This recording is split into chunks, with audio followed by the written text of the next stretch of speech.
नमस्कार, मैं सस्पेंडेड राज्यसभा सांसद राघव चड्ढा। जी हां, मुझे राज्यसभा से आज सस्पेंड कर दिया गया। मुझे क्यों निलंबित किया? मुझे क्यों सस्पेंड किया गया? मेरा क्या अपराध है?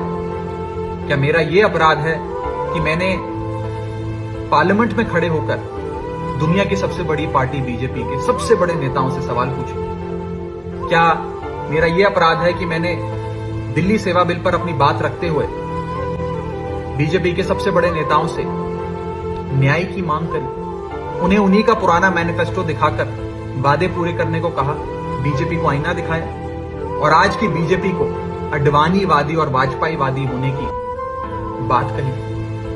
क्या इन्हें ये दर्द सताता है कि कैसे ये 34 साल का युवा संसद में खड़ा होकर हमें ललकारता है, हमसे सवाल पूछता है, हम पे सवाल दागता है? जय हिंद साथियों, आज एक बेहद गंभीर मुद्दा है।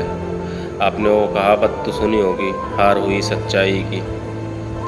तो वही सिस्टम हो गया है राघव चड्ढा सर के साथ में। उनको पार्लियामेंट से सस्पेंड कर दिया गया है। वो पार्लियामेंट में खड़े होके गरीबी की लड़ाई लड़ रहे थे, इसी वजह से उनको सस्पेंड किया गया। और उन्होंने कई सारे मुद्दे उठाए थे पार्लियामेंट में, जैसे कि जो फूड डिलीवरी वाली कंपनियां होती हैं, वो कंपनियां अपने राइडरों से मन चाहे जैसा काम करवाती थी और पेमेंट वर्करों को सही तरीके से नहीं मिलता था।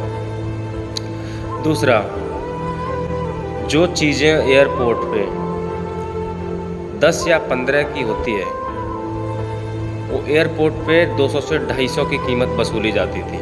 जैसे कि एक समोसा हो गया और पानी की बोतल हो गई, ऐसी बहुत सारी चीज़ें हैं जो 10 या 20 रुपए में आती हैं। इन चीज़ों के लिए उन्होंने मुद्दा उठाया पार्लियामेंट में। और तीसरी चीज़, उन्होंने सरकार से डायरेक्ट सवाल करा, इसी वजह से उनको सस्पेंड कर दिया गया। अक्सर ऐसे लोगों के साथ में ऐसा ही होता है। एक गौतम करके एक लड़का था, 15 से 20 साल की उम्र थी।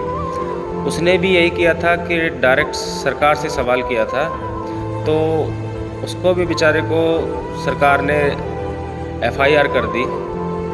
अभी राघव चड्ढा सर के साथ में भी कुछ ऐसा ही हुआ है, उनको पार्लियामेंट से सस्पेंड कर दिया गया है। तो ऐसे लोगों के साथ में ऐसा ही होता है, या तो वो गायब हो जाते हैं, पता ही नहीं होता किसी को कहाँ चले गए, वो कभी सोशल मीडिया पे दिखाई भी नहीं देंगे, या फिर उनके घर पे ED की रेड पड़ जाती है, या फिर उनको जेल हो जाती है।